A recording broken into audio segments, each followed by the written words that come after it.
With less than 2 weeks until the new league year begins for the National Football League, teams are maneuvering and moving as free agency will begin.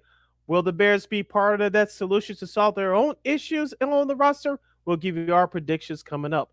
In the NBA, the Bulls tankathon took a major turn yesterday. We'll get into that and plus the best and worst for the rest of the association. In baseball, the White Sox offense does it look like 2021? I'll give you my observations coming up. And in hockey, the Blackhawks won a game in shutout fashion. Yay! We'll celebrate the men in red, and we'll have old school TV Monday to kick off the month of March. That and a whole lot more. And Second City Sports, the Monday extravaganza starts now. 10, 9, 8, 7, 6, 5, 4, 3, 2, 1. Keep him on the field. And this one, a drive into left center field. Going back is Churio at the wall. Get out! Robert Jr., his fourth of the season. And the Sox take the lead 2-1. Armstrong gets into another one. Sends Edman back. He's watching it land in the stands. What a night from Pete Crow Armstrong. Goes wide. Up the guard again. And he scores. What a play! On Jordan Bennington, no chance at all for the Blues netminders. Connor Bedard. Wow. Getting what a pass. Buzelis with the fake on the drive. J motions left. They're blitzing. It's picked up. Caleb throws. Middle of the field. Loveland catch. Breaks away the 30. Loveland 20. Loveland 10. Loveland end zone. Touchdown Bears.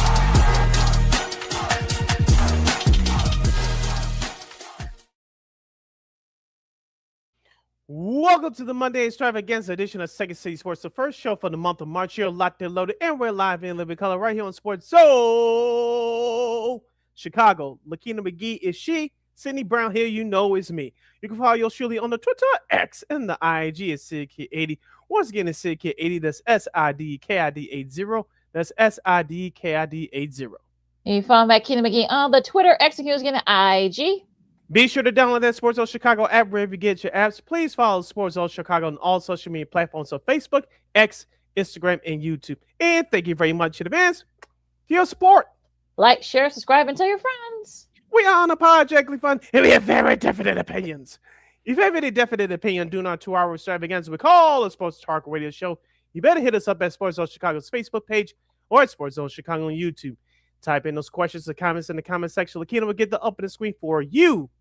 But if you decide to troll and or do something silly, dumb, or stupid, I'll give LaKeena powers to give you dumbos the bill and be a boot. Bye-bye. But before we begin, we must shout out our live game. It's LIVE Live Entertainment Game that's checking us out live in the 11 color right now at Sports Zone Chicago's Facebook and YouTube channels at 12:20 p.m. Central Standard Time. But as always, much love to the replay gang that's checking us out on the replay, also at Sports Zone Chicago's Facebook and YouTube channels. Don't you ever forget our motto where we talk sports, music, or entertainment. We will always provide. We'll provide you with some of the best around Second City Sports in our first show of the month of March. Speaking of course, March Madness starts in a couple of weeks. Illinois, well, they can forget the Big Ten regular season title as they lose to Michigan on Friday. And a couple of bubble teams make a case. And, well, do Miami of Ohio, do they get in regardless if they don't win the MAC championship? The MAC championship the title game in a couple of weeks, and Belmont too, and a couple other teams. We'll talk about that, of course. A special edition of Old School TV Monday. We'll do the show that was the cornerstone of TGIF Fridays back in the late 80s and early 90s. Also, of course, the Blackhawks are back in action. Didn't have a great first game back from the break, but they did have a great win yesterday against the Mammoth. We'll talk about that. 4-0 a shutout there. I think this is their second or third shutout this year. And the Bulls take a little bit of a bump, but you could actually, we could blame Bears head coach Ben Johnson and his son for being at the game for that. Also, Scottie Pippen too. We'll talk about that as they beat the Bucks yesterday, and the rest of the weekend in the NBA as there was some interesting scores. Are the Lakers back? We'll see. We'll talk about that too. and so much more. But first, Sid, of course, the NFL, it never sleeps, even when it's the off season. The combine concluded over the weekend, and so there have been a couple of standouts here. The Styles brothers from Ohio State, they had standout. They have 40 times. Casey Concepcion, the All SEC. Wide receiver from A&M. Unfortunately, his speech impediment, of course, got some attention, and his father basically told everybody to pound sand. And also too, but there were a couple of trades also in the NFL as well. Could Maxx Crosby be on the move? But we'll start with that. As Albert Breer tweeted during the combine that there's a chance that Maxx Crosby could be traded this week. I don't know if that's true or not. Of course, the Bears, of course, Bears fans are kind of dreaming up, but also the Cowboys, Ravens, Bills, Eagles, Patriots, and the Rams are all keeping tabs on his availability. Sid, what do you think?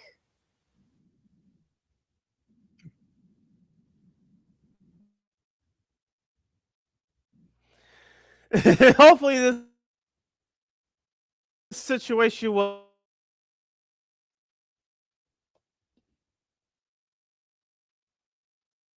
be now along with his teammate Gervon Dexter. So if you cut those two guys, it'll definitely save you some cap room. Definitely save you some cap room. But I think the elephant, no pun intended, in the room is what they're going to do with DJ Moore. Will they trade him? Will they not trade him? If they trade him for Maxx Crosby or perhaps somebody else, we don't know. But I think that it's gonna, if they're gonna trade DJ Moore, it's gonna be more after the draft. It becomes that much more difficult, in my opinion. So I think what happened with DJ Moore up until draft night is going to be the key for the Bears. But I think it's safe to say that Tremaine Edmonds and Gervon Dexter will no longer be on the roster by the time we hit free agency. By the time this starts in the new league year starts in a couple weeks. So do I think the Bears are Maxx Crosby away from taking the next step? Absolutely. But if the salary cap room is not enough for this Bears team, I think that Ryan Poles is going to go in a different direction. That's why this weekend was so important. Yes, they are drafted right now at the 25th position in the first round. But for this Bears team right now, they need depth on this roster. We saw they paid dividends a year ago. Now they need to do it again. But most of their first few picks, I believe they have 6 draft picks. Their first 3 or 4 picks better be impact players. That's all I have to say. And it'll be interesting to see all of those 6. Do they perhaps maybe have to give a future first rounder or a second rounder, because apparently that's what it's going to take if you want to get a guy like Crosby. Should he? Like I said, I don't think he's going anywhere, but it's just one of those things where it just seems like those rumors won't go away. So I'm at that mindset where I'll believe it when I see it. So if it happens, if it happens this week, great. Okay, well, who's gonna? Because the Raiders are just, if the Raiders do decide to trade, which I still don't think they will, they're not just going to give them to you. You're going to have to maybe give them an impact player like a DJ Moore or somebody like that, and a first or second rounder to try to maybe match the value for him. And I know our girl Raheem, of course, from Rahimi Harrison Grody, they're on right now as we speak. You watch it back and forth, when we're on commercial. But I know she said that that the Raiders should go ahead and trade them just so that Crosby means to get the haul, as they say, and excuse me. And who among those teams that I said has the capital to get that haul? The Bears, unfortunately, they don't have it. I mean, I know the Cowboys might have some capital. Maybe the Bills. I know the Patriots got some, and I know that.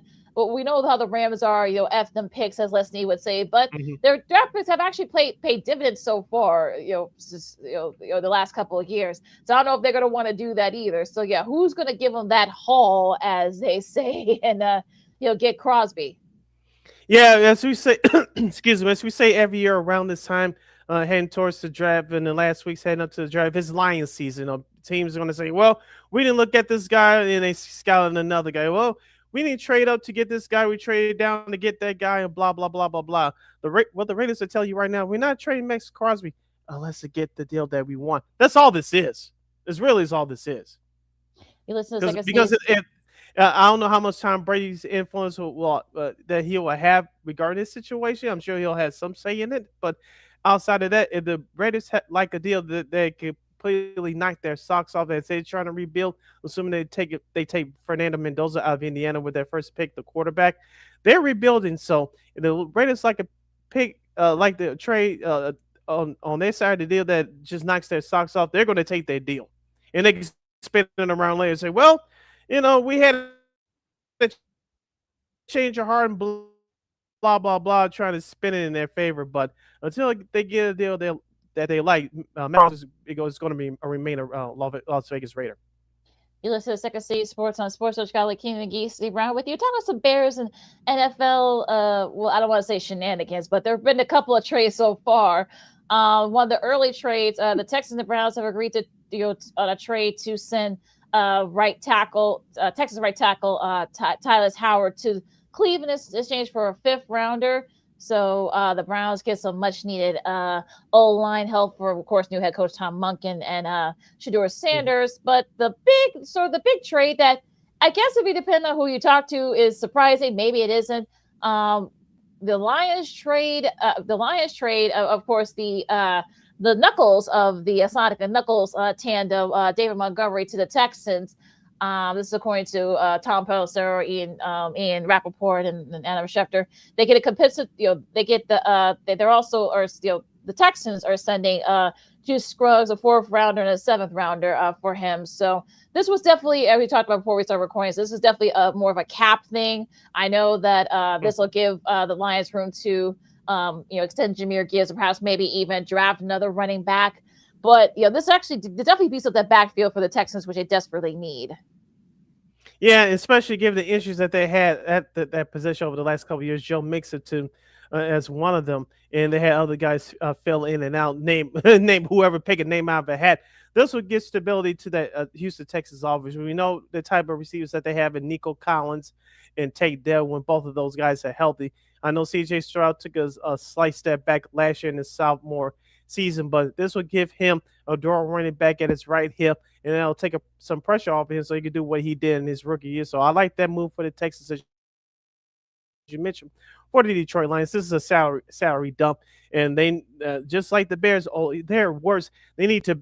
They could get a backup running back in the draft if they don't see a veteran backup in free agency. They could definitely draft one in the draft, but the Detroit Lions need some desperate help on their defense everywhere, because their defense was terrible last year. It was definitely terrible 2 years ago. It was worse last year.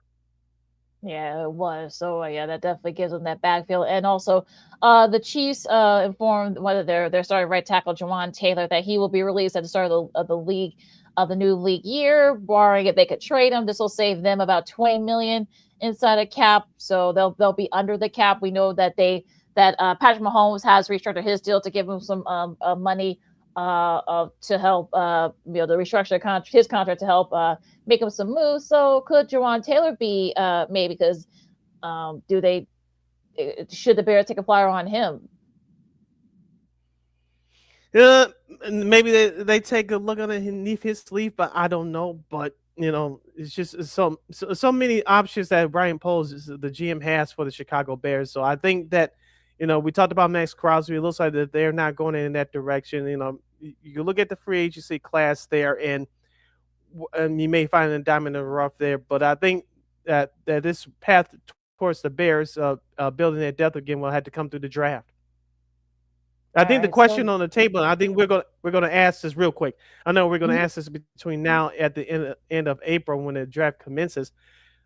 I think it's a real possibility that Ryan Poles, it depends on if they trade DJ Moore with this pick, or he decides to do something else. I think there's a strong possibility that Ryan Poles, because they're not in the position of need, they're in the position of drafted for depth, maybe he trades out at 25th pick and accumulates more picks. That's a strong. I think that's still a strong, very strong possibility. If it was a top 10 or top 15 pick, I think unless if you're a player that you really want, if you're one of those teams, you can get somebody in that late first round. Do you trade for that 25th pick? You rarely see those types of things, but maybe they could get a couple extra picks, maybe get a couple of third rounders, maybe try to get some of these corners that, and even some of these edge rushers that are going to be highly sought after. So yeah, I think I could probably see them doing that. I know there were I know there have been a few mock drafts. Yes, it's that time of year, folks. We're already doing mock drafts already, and we're just now in March. But I saw, Yeah. I gotta look it up real quick. I know we're up against it, but yeah, let's do this real quick. I know you say you have a couple of players that stood out for you. That I know some insiders say that the Bears could get to try to take a flyer on at 25, and I know that some of the ones I saw, of course, Dylan Thieneman from Oregon. He's a great playmaker safety. He's he could be a good guy to replace Kevin Byard, who will be headed to the open market. I know there were a couple of O-line guys that some people say that they like that were on the combine this week. So the whole best player available, I know he keeps touting that, but what that best player available is a wide receiver. You don't need one. So what are you trying to get at here with some of the comments? But who knows what polls will be thinking at this point? Like I said, he has options, and let's see, we'll see what's the best option for this Bears team and Ben Johnson. So we'll see about that. I was checking out Bruce Feldman's article over the weekend from the Athletic.com, and there's a few names that jumped out at me. I want Bears fans and you listening, watching at home to pay attention to. Sonny Styles, the linebacker out of Ohio State. I think he's a strong possibility for the Chicago Bears. Jack Kelly, the linebacker out of BYU, he's very underneath the radar. Zane Durant, the defensive tackle out of Penn State, he may be gone. I'm not sure by the time the Bears get to 25. David Bailey, the edge rusher out of Texas Tech, he is really very good. Yeah, and then of course Caden Proctor, the offensive lineman out of Alabama. I know that ourlads.com, I believe, had their senior draft analyst. He was on 103.3 The Scores morning show earlier today, and he was talking about Caden Proctor being a realistic possibility for the Bears at number 25. Yeah, because the first 5 guys you mentioned could be gone. So yeah, Proctor could still be there. I mean, look, he's 6'7". 6'7". Yeah, okay, fine, all you younger people that are listening to this. Just under 370. So yeah, he's definitely very fit for a 6'7" guy. He is he was all SEC, I think, twice, and I think he was also an All-American too. So they could, so they that could be someone that the Bears could look at. But you never know what Ryan Poles is thinking. So I don't know, but yeah, it'll be interesting to see what he does and what's going to be his mindset, and also too, like you said, with the whole depth thing, because that's really what the key is for the Bears, and because you never know, like I said, with the cap hits, so you may have to go younger at some of these positions. Yeah, a couple other names just to pay attention to between now and the draft next month. Arvell Reese, edge rusher from Ohio State, 6'4", 243 pounds, 6.5 sacks last year with 69 tackles. And Peter Woods, the defensive lineman out of Clemson, 6'3", 310 pounds. After running a 4.6 40 with a vertical 33 inches to go with a 490-pound bench press and with 34 reps at 225. Yeah, Wilson's an interesting. He's an interesting one. He was one of the few bright spots of that Clemson defense. That defense definitely kept them afloat with their not so good season. So Arvell Reese is going to be interesting too as well. But again, he might, like I said, he might be a guy that some teams might trade up for. So we'll have to wait and see. But yeah, I think the names are good. Like I said, will any of them be available? That's the $1 million question. Yeah, as we said before, we'll say it again. Ryan Poles has options. They're not drafted for need. You drafted for depth. And do they, I'm talking about the Bears, take the best player available and see what happens? Maybe they draft a particular player in hopes to trade him to another team later. That's a possibility as well. All right. The NFL, as the NFL turns, as they say, so I'm sure there's going to be more stuff coming out within the next few weeks. So we'll keep you guys updated here. Now, we're going to go to hardwood next in the NBA as the Bulls take a thon. Well, it hits a little bit of a bump as they beat the Bucks. Speaking of Bears head coach Ben Johnson and his son were in the house for that game yesterday. And the Lakers, are they back?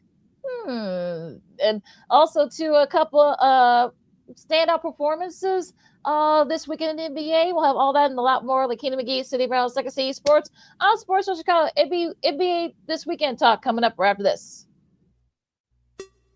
Hey, it's your boy, the Superback, Sean Sierra, and be sure to follow Sports Zone Chicago on all social media platforms, on Facebook, Instagram, and our Roku channel. You can find us at Sports Zone Chicago, and on Twitter, we are at Sports Zone Shy. Also, be sure to download our mobile app so you can take Sports Zone Chicago with you on the go.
Got it done here.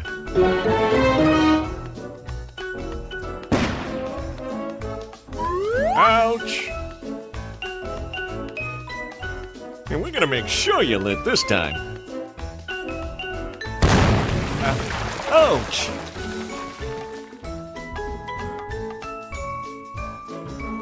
You're not gonna get me this time. Ow, Manny! Whoops!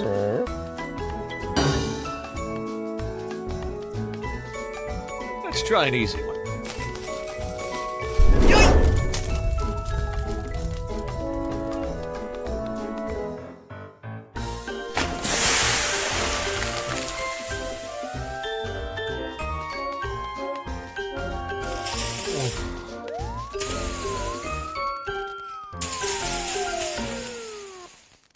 Every day we take steps to keep the people we love safe, but some health risks are easy to miss.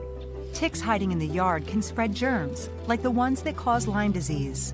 Mice searching for food can spread bacteria that makes us sick. Mosquitoes lay eggs in standing water and can spread West Nile virus and more.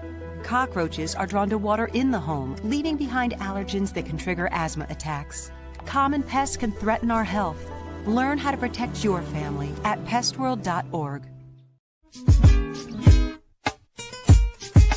Hey, this is Corey McGee, and I listen to Sean and Maya on the morning show.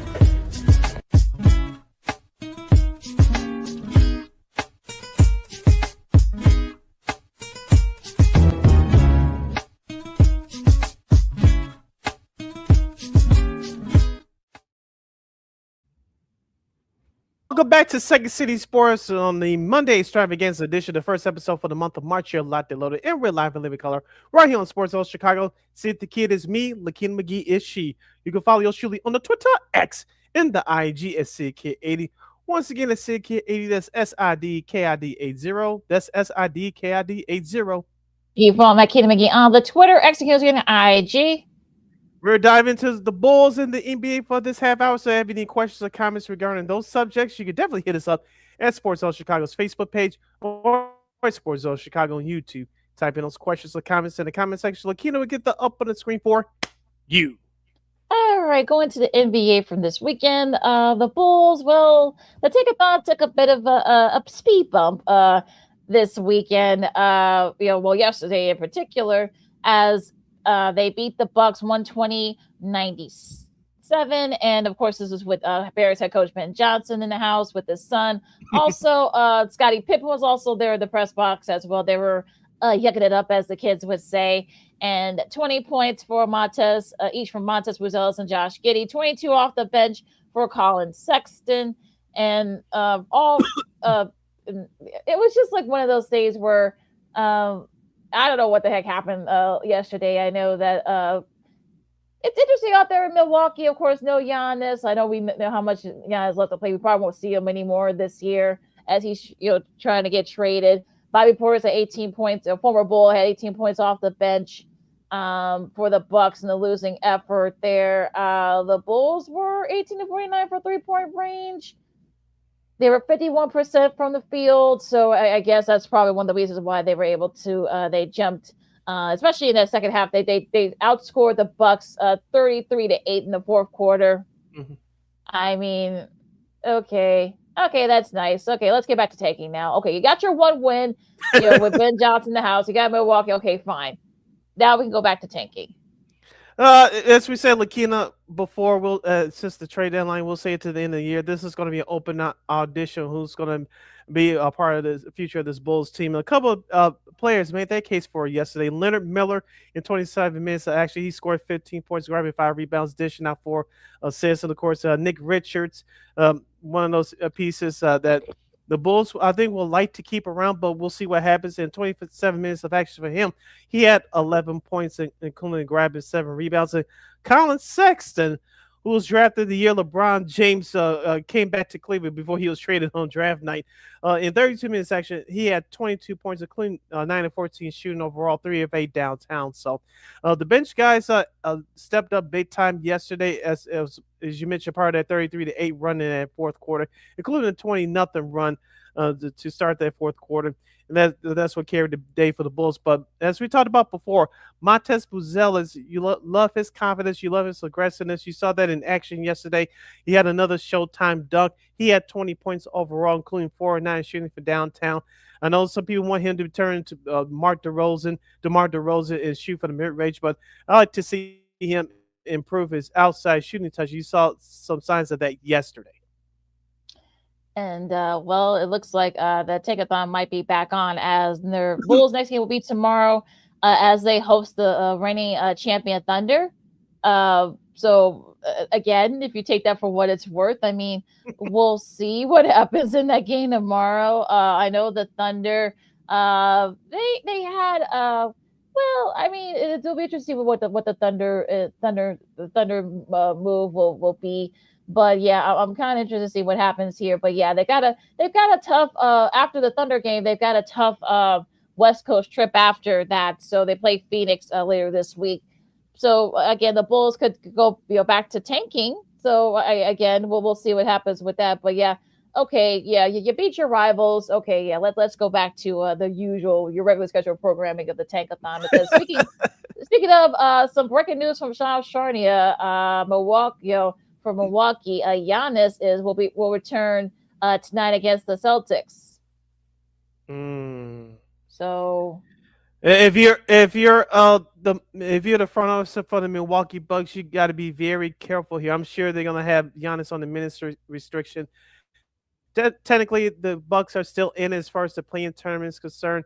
I know they have just a couple more wins than the Chicago Bulls, but you really have to be careful with this. I know they can't say this out loud, but you really want Giannis as healthy as possible, just in case we know that they're trying to trade him. So if he re-injures that calf again and tears his ACL or Achilles, that's going to be dangerous for both parties. So I know that Milwaukee wants to be careful with this. So does Giannis. Giannis is a competitor. He wants to play, and he definitely wants to set that tone for his teammates. But if you're the training staff, your front office, you definitely got to be careful with this, because he's still technically your franchise player while he's under contract.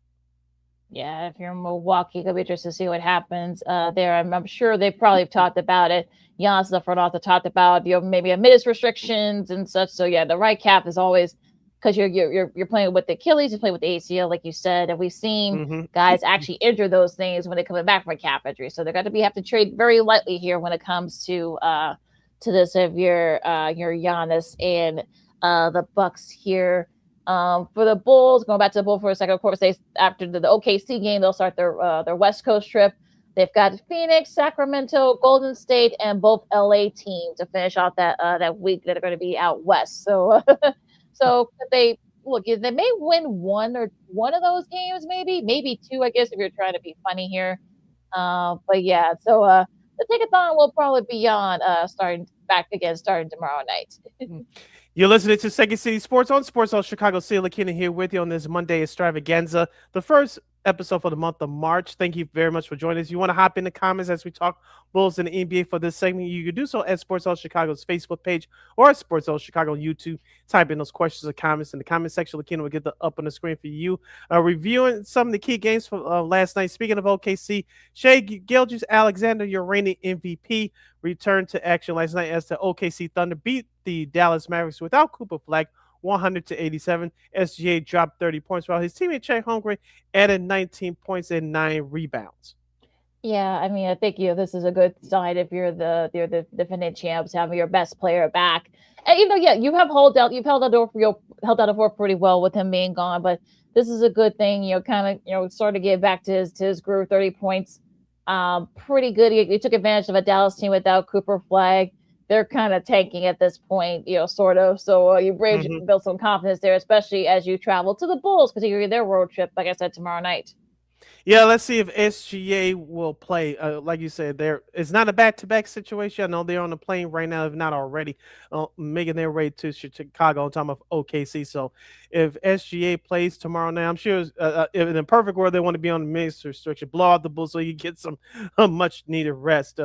Speaking of Los Angeles, the Lakers blow out the LA Kings 128-104. LeBron James went back to the fountain of youth with two great alley-oop slams. Luka Doncic was throwing up miracle shots. The Kings are terrible, and that's all you need to know from them. In the Los Angeles Clippers, they blew out the New Orleans Pelicans 137-117. Kawhi Leonard with another big-time performance. Yeah, the Clippers are just a nice bounce back from losing to Minnesota on Thursday. So yeah, nice bounce back win for them. Taking care of business against the Pelicans. Now going back to the Lakers, I mean they also had a nice showing, beating Golden State. This is second of back to back for them because of course they played on Saturday. Took advantage with no stuff being out there. Really didn't do too much. They actually played some defense in both those games. So we'll see if they can. We'll see if they can build on this. And maybe doing what you're supposed to against teams that you're supposed to beat. Yeah, and going back to Golden State, Steph Curry, who has not played the game since January 30th, he'll be reevaluated in 10 days with his latest injury. So the Warriors are definitely treading water right now. And Steve Kerr and the rest of the guys that are on that roster, they're trying to pull it together. They still, I believe, 3 games above 500. They're still in that playing tournament mix. So the Warriors got to tread water for another couple weeks until hopefully they get Steph Curry back. Yeah, you definitely see they can try to kind of keep it going and hold down the fourth there. Now, Detroit had a nice weekend this week. They beat the Cavs in a great game in overtime on Friday. They also no letdown as they beat Brooklyn, although it was a little bit closer than if you took the I'm looking at the wrong one here. Orlando, I should say. Kate Cunningham had 29 points in that game against the Magic last night. And look, Detroit, I think you're starting to kind of see why they're one of the top teams in the East, if not the top team in the East, and especially in a wide open Eastern Conference. I mean, I think they could definitely have that edge. But you wonder, though, especially who they play in that first round. That's going to be the big, question here. And, can guys like Jalen Duran, Cade Cunningham, can they keep it up? And are they the favorites in the East? I think they should be. Let's not forget their role players as well. Tobias Harris in his second stint with the Detroit Pistons. Let's not forget about one-time former Bull Javonte Green. He had a big performance last night in Orlando. So those supporting castmates are starting to come through the forefront. Let's not forget about Isaiah Stewart as well. I know he got into that melee right before the All-Star break with Charlotte. But he's a tough guy inside, which you'll definitely need a player like that come playoff time. So the Pistons and J.B. Bickerstaff, their head coach, have the right tools in place. Will they learn their lesson from a year ago, losing a close series to the New York Knicks? We shall see. But then, so far, it's a very good regular season. But the real test, like you say, it'll come down in the playoffs. Atlanta, no trouble with Portland. Atlanta playing very well with no more Trae Young. So they're doing just fine. Thank you very much. Memphis beat Indy. Taylor Hendricks had 19 points there in that win. The second game, the ABC Sunday afternoon doubleheader, 117-108. The T-Wolves beat the Nuggets. Of course, they've kind of had the Nuggets number the last few times they played. I'm talking about Minnesota, 11 points for Nasri off the bench. Bowles had 18 off the bench. 21 points for Anthony Edwards. Jaden McDaniels had 20 points as well, especially in the losing effort for Denver. Jokic had 35. Murray had 25. Tim Hardaway Jr. had 17 off the bench, but it was Minnesota that was able to make the big shots late and maybe some defensive shots late to help hold on for that win. Yeah, as you mentioned, Minnesota took control right from the start, as despite Denver making that run late in the fourth quarter. You mentioned the Timberwolves made some big shots, including Jay McDaniels and Anthony Edwards. Anthony Edwards is showing you why he's a top 5 player in the NBA. And despite Jamal Murray's thunderous two-handed dunk over the Stifle Tower, Rudy Gobert, the Minnesota Timberwolves controlled the boards and it controlled the tempo throughout. So it was a much hard-earned win by the Timberwolves. As I said before, and I'll say it again, if their key parts are healthy, if everyone's healthy come playoff time, I will not discount Minnesota from the conversation of reaching the NBA Finals. I wouldn't, especially after picking up Ayo Dosunmu to bolster up their bench at the trade deadline. Yeah, and I think he had like 11 points in that game yesterday for Minnesota. So he's already been paying dividends for the T-Wolves since that trade. Cleveland, it was a hard-fought win, but they did hold on against Brooklyn, 106-102. Harden had 22 points for them. They struggled from the three. That's probably why the game was so close.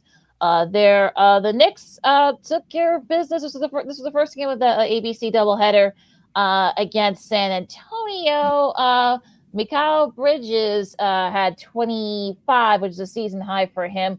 Jalen Brunson had 24. All 5 stars were in double figures for the Knicks.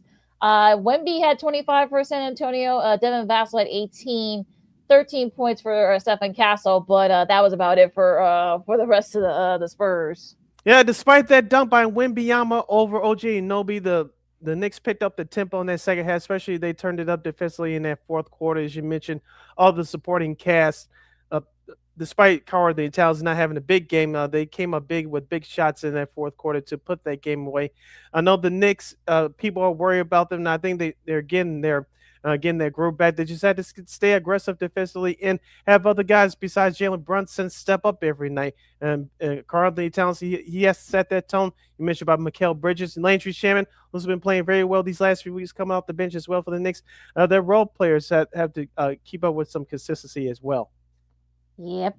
So that might be. But if you take you'll take the win because you were at home. So I think the Knicks will definitely take a win there against a tough Spurs squad. Saturday, the Pelicans beat Utah. We talked about that. Lakers, Golden State, of course, no Steph, but Luka had 26 in that game as the Lakers took control of that game pretty early and didn't look back.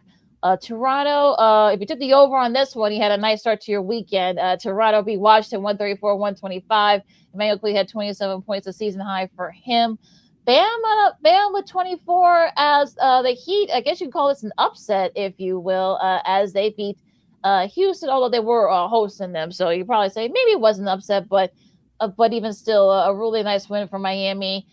Pell Larson had 20 points for Miami as well. Jaime Jaquez Jr. had 14 off the bench for them. Tyler Hero had 18. KD had 32. Amontas had 20.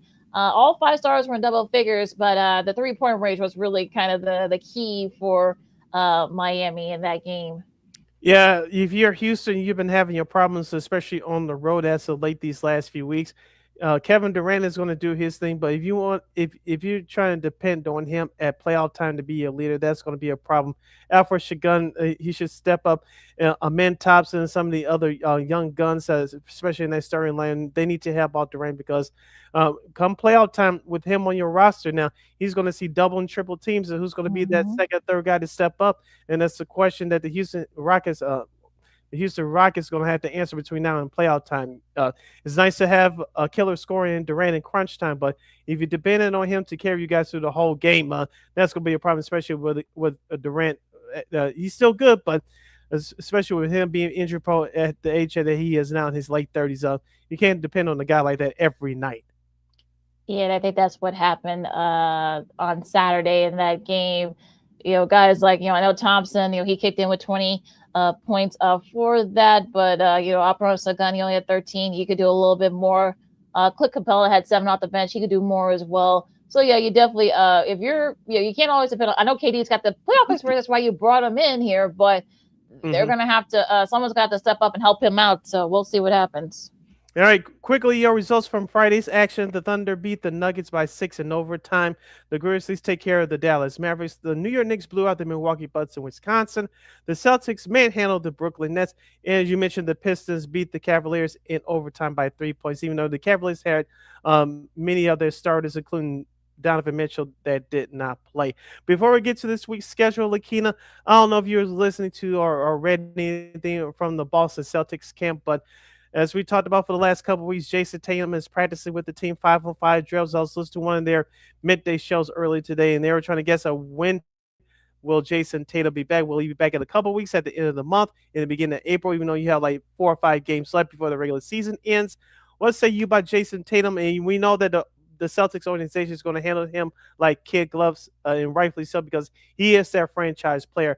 I know I've been saying that Jaylen Brown is my number 2 guy for MVP this year. I'm not going to back off of that, but Jason Tatum is what makes that Celtics team go. How you think that the Celtics organization will handle this? When, in your mind, you think we'll see Jason Tatum in a couple of weeks at the end of the month, the beginning of April? What's your time frame from your standpoint? They haven't really needed him so far this year, so they're the number 2 seed just behind Detroit. So I think if you're the Celtics, you want to try to play this very carefully. If he does show that look, he can play maybe 10 to 15 minutes per game, I say, do it. Don't, get off that. I think you want to play this very carefully if you're the Celtics. So I think you just want to look, start them off. And then if you advance, further into the playoffs, you could probably say, okay, you know what, let's see if we can, maybe stretch a little bit more out of him. But like I said, I think you're going to have to play this very carefully, because if you're the contingent on him being able to lead you back to the promised land, you better see if you could do that very carefully, because injury like that, you definitely want to you definitely want to have be careful with that and be cautious. Yeah, I know as of March 2nd of this live broadcast, we're technically a month and a half away from the playoffs. If Jason Tatum comes back, you're at least a little bit less than a month, exactly a month away from the playoffs if he comes back by the end of this month. And like you said, they have to be careful with him. And yes, he's in shape, but he's got to play some basketball games consistently to get in shape. So, and like you also said, I'm not going to say the chemistry will be ruined, but the guys, especially in that starting lineup, Mike Pritchard, who's been filling in, even though he's a point guard, he's been filling in very well for Jason Tatum at the starting position this year. Will he go back to the bench, or will somebody else go back to the bench? It's not Jaylen Brown, I know that for a fact. But Joe Mazzulla, the coach of the Celtics, give him credit. I think he's up there for coach of the year as well. I don't think he's going to win it, but the Celtics have a better record than most people, including you, surely thought they were going to have. I thought there would be maybe 7 to 8 games above 500, but I didn't think they'll be challenging for the top spot in the East without Tatum. So, give the Celtics organization credit. Like you said, they're playing this very carefully with Jason Tatum. I know he wants to come back, but if he does, you definitely got to treat him like kid glove, because he's still your franchise player. Gonna be very interesting to see. I guess you could say that's a good problem to have if you're Celtics. Yeah. But again, like I said, you definitely want to play this very carefully. And yes, I know he's still young, but even then with injury like that, you definitely have to be very careful, because you don't want to do anything to re-aggravate it. So definitely a minutes restriction with that. Now, speaking of the Celtics, going to this week's games, they are on the road. They face Milwaukee. That will be at 6:30 on NBA TV tonight. Houston, just before that, Houston and Washington play each other at 6 o'clock. Denver and Utah at 8. And weather stuff plays now. This will be an interesting game between the Clippers and the Warriors. That will be streaming on Peacock and NBC Sports Network at 9 o'clock for your late NBA viewing. Tomorrow, Tuesday, your schedule looks like this. Dallas will visit Charlotte. The Pistons will play the Cavaliers again, just like they did on Friday. Yeah, the Orlando Magic will host the Washington Wizards. The Miami Heat will host the Brooklyn Nets from South Beach. The New York Knicks will travel north of the border to face the Toronto Raptors. And your Tuesday night coast-to-coast game of the night for NBC, and this will be a throwback broadcast. The Philadelphia 76ers will host Victor Wembanyama and the San Antonio Spurs. Bob Costas and Doug Collins will be on the call for that one. The rest of your Tuesday night schedule looks like this. OKC will visit the Bulls at the UC. Memphis will visit Minnesota. The New Orleans Pelicans will face the Los Angeles Lakers. And the Phoenix Suns will travel to Sacramento to face the Kings. Wednesday, hump day. Your schedule goes like this. A potential NBA Finals preview, perhaps, for this first game of the ESPN Wednesday doubleheader. You got OKC, and the next day's coming off a back-to-back. We'll see, the energy. We'll see. Hopefully, they'll have some energy there. Charlotte and Boston, Utah and Philadelphia, also a back-to-back for the Sixers. Portland and Memphis, Atlanta and Milwaukee with the return of Giannis. Go figure. That's the second game of the ESPN Wednesday doubleheader. And the Pacers and the Clippers to cap off Wednesday. A full play for Thursday. Here are the games are as follows. Dallas will visit Orlando. Utah will visit Washington, our nation's capital. The Nets and the Heat will duke it out again. The Warriors and the Rockets on Thursday without Steph Curry. They'll be the first game of that Prime Video doubleheader, Amazon Prime Video doubleheader. LaKeena, real quick, did you see Steve Nash busting out the robot yes. doing their broadcast last Saturday? Yes. Oh, my God. Yeah. Oh, Taylor God. Rooks was happy as you know what. Yes. I think the Dance with the Stars crews might be giving him a call for their next season. So don't be surprised. They should. The rest of your Thursday schedule looks like this: Toronto and Minnesota, the Pistons and the Spurs, the rematch of a couple of weeks ago in the rematch of the 05 NBA Finals. The Bulls, as you mentioned, LaKeena, earlier, they'll face the Phoenix Suns to start their West Coast road trip. The Lakers and the Denver Nuggets, that's the second game of that Amazon Prime doubleheader on Thursday. And New Orleans will travel to Sacramento in the Tank Bowl. And that's your schedule for this week in the NBA. All right, hour number 1 in the books. Hour number 2 coming up here on Second City Sports on Sports Social Chicago. Of course, still to come, Old School TV Monday. The Blackhawks with a nice win. In their second game coming off the Olympic break. Also, of course, little college hoops as we're now in March. The madness will officially begin as some conference tournaments will commence, but also to finish up some of the other stuff as well. As should Miami of Ohio get into the tournament if they lose, in their conference tournament. We'll talk about that. But first, to start off hour 2, we'll talk some baseball as the White Sox. Their outfit's been pretty good. Should they raise their expectations for this season coming up? LaKeena McGee, Sidney around Second City Sports on Sports Social Chicago. Hour 2 coming up right after this. Hey, it's your boy, the Superback, Sean Sierra, and be sure to follow Sports Zone Chicago on all social media platforms on Facebook, Instagram, and our Roku channel. You can find us at Sports Zone Chicago, and on Twitter, we are at Sports Zone Shy. Also, be sure to download our mobile app so you can take Sports Zone Chicago with you on the go.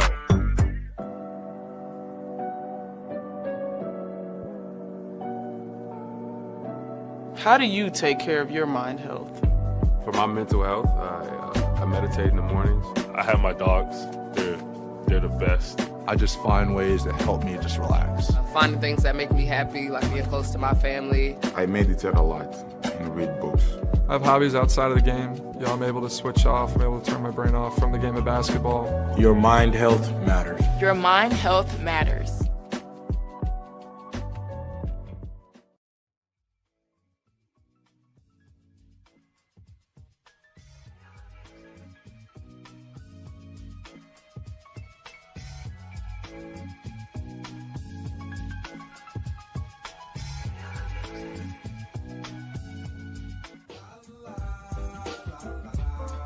It's a romance sport. What? It's a romance sport like that. Your Marine Corps' way of life is to defend the American way of life.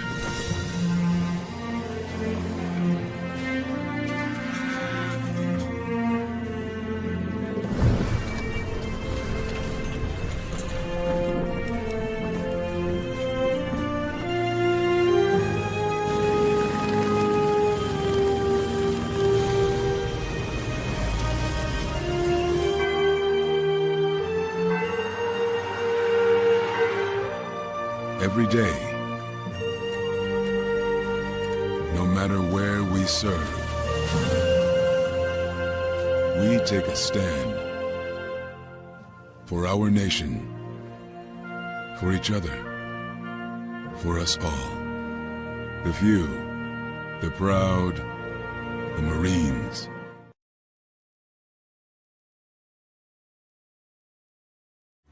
Everybody in a work zone is someone somebody.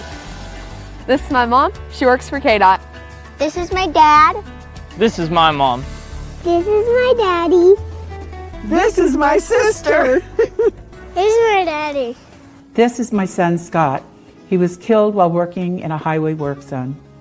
When you drive through a work zone, drive like a life depends on it. Because it does.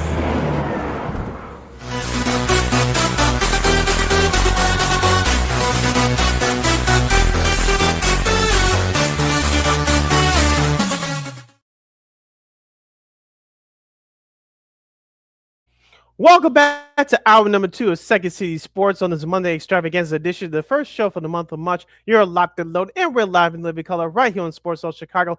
Sidney Brown is me, LaKeena McGee with no face is she. You can follow yours truly on the Twitter, X, and the IG at SidKid80. Once again, at SidKid80, that's SIDKID80.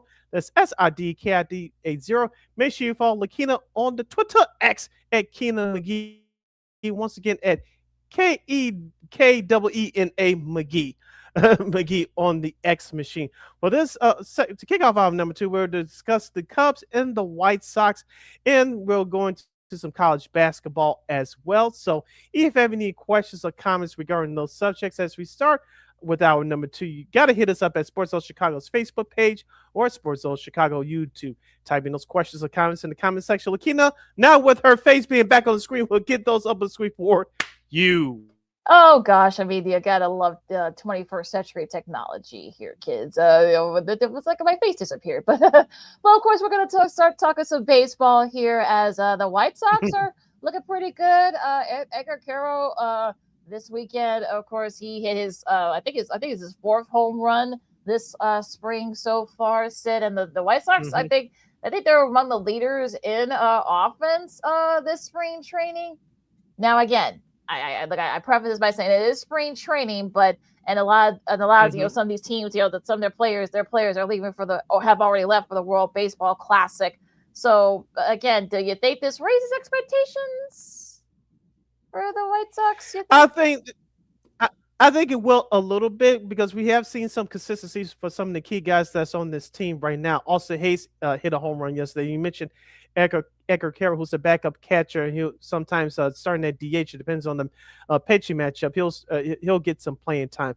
He's been very consistent with the baseball. Miguel Vargas, he's your third baseman for what it's worth. He went 2 for 3 in his action last Saturday as the Sox beat the Cleveland Guardians 7-5. But that offense will not be as good as they don't have great starting pitching, and the starting pitching held up for the White Sox these last 2 games. So of course, on last Saturday, Shane Smith pitched 3. He started over the weekend. Of course, Anthony Kay, the he pitched to Jim. Yes, 1 earned run. That was a solo home run to Alex Bregman, but he walked. So a little shaky toward the end of his start, end of his starting tenure. So the White Sox, they're going to depend on their starting pitching, especially in the first couple of months, because it's not going to be that warm out.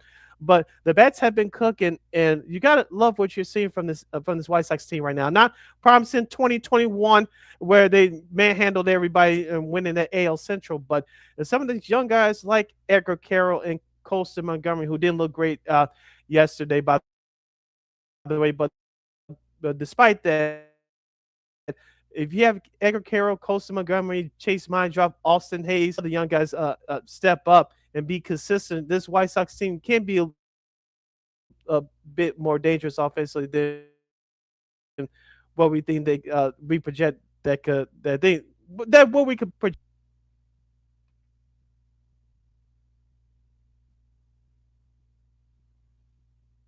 Yeah, it's going to be interesting with the White Sox. Like I said, it won't be that warm, so you wonder, are they taking advantage of the fact that it is that it is so hot out there in Arizona right now? So I'm wondering, could that be, maybe the case with that? We're seeing some of these big big numbers for the offense in spring training. We'll have to wait and see. But yeah, I think if you're a White Sox fan, you gotta be feeling pretty good about what you're seeing at this point. So again, the White Sox, I think you're just looking for improvement. You want to perhaps maybe be right there at 500, and just to kind of see what's going on with that. Now, as far as the Cubs concerned, like you said, Bregman, of course, hit his first home run in that game against the White Sox, and as he gets ready to leave for the World Baseball Classic.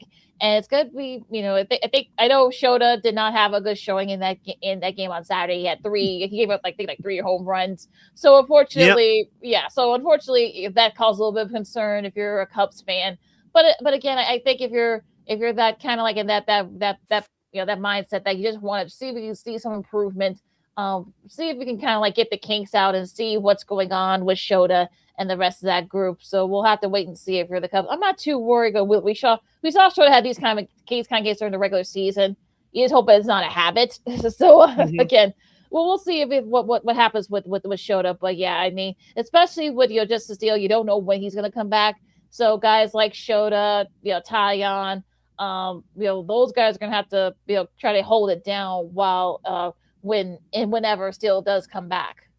Yeah, let's give Leaning Sosa some credit too for the White Sox. He's going to be a big part of this team. I still, in my opinion, think he's going to be a trade piece for the White Sox going forward. As of right now, he's swinging the bat well, to no surprise so far in this spring training season. He had another home run off of Shota yesterday. Speaking of Shota, that was going to be my next question.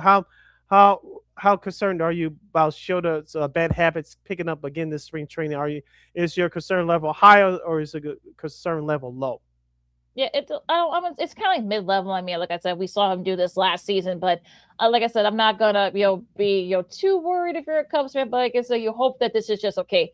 Better this happens now than against Milwaukee, during the regular season, or against the Dodgers or something like that. We've seen him do that too against the Dodgers. So I think hopefully they can make some adjustments. That's what spring training is for. So if you're the Cubs, you want to try to find out get to rid of those bad habits and see if you can get rid of those bad habits as these next few weeks before the season starts. Yeah, we've been saying on this show, and you just mentioned it here a second ago, with some of the big names now leaving for the World Baseball Classic because that tournament starts in 3 days. This is a time for the backup guys to get some playing time to see who's going to fit into certain roles throughout the year because injuries are apparent, and especially with the starting pitchers being injured now more than ever. Who's going to be that backup person? Who's going to be that utility guy? And we talked about Matt Shaw 1,000 times. And he's going to be your right fielder / your utility guy coming off the bench for the Cubs. For the other backup players like Michael Conforto, will he be with the club going up north here in Chicago when they start off on March 26th against the Washington Nationals? Will he be a part of it? I know they signed him to a minor league deal. He played yesterday.